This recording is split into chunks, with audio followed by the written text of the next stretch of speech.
বাংলা সিনেমায় জুটি প্রথা চলছে সেই গোড়া থেকেই। রাজ্জাক কবরী, ফারুক ববিতার মতো আরো অসংখ্য জুটির অসাধারণ রসায়ন আজও দর্শক হৃদয়ে অম্লান হয়ে আছে। তবে কিছু কিছু জুটি শুধু চলচ্চিত্রের বড় পর্দা নয়, ব্যক্তিগত জীবনেও আলোচিত হয়েছেন নানা কারণে। সেরকমই এক জুটি শাকিল খান পপি। শাকিল খানকে ধরা হয় সালমান শাহ পরবর্তী সবচেয়ে সুদর্শন নায়ক হিসেবে।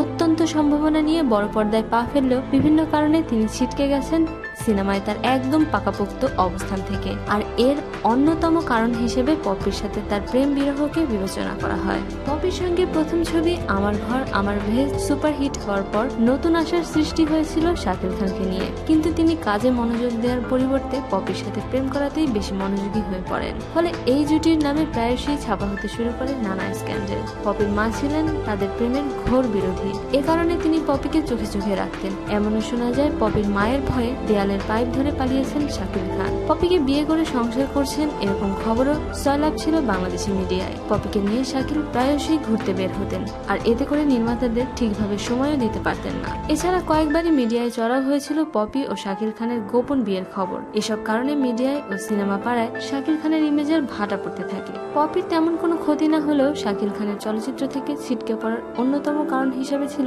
এসব স্ক্যান্ডেল। অথচ একটু চেষ্টা করলেই আর সামান্য প্রফেশনালিজম দেখাতে পারলেই শাকিল খান পপি জুটিও হতে পারত রাজ্জাক কবরী, শাবানা আলমগীর বা ববিতা ফারুকের মতো অসাধারণ ও কালজয়ী জুটি। প্রিয় দর্শক, শাকিল খান আর পপি জুটিকে নিয়ে আপনার যে কোনো মতামত শেয়ার করুন আমাদের সাথে।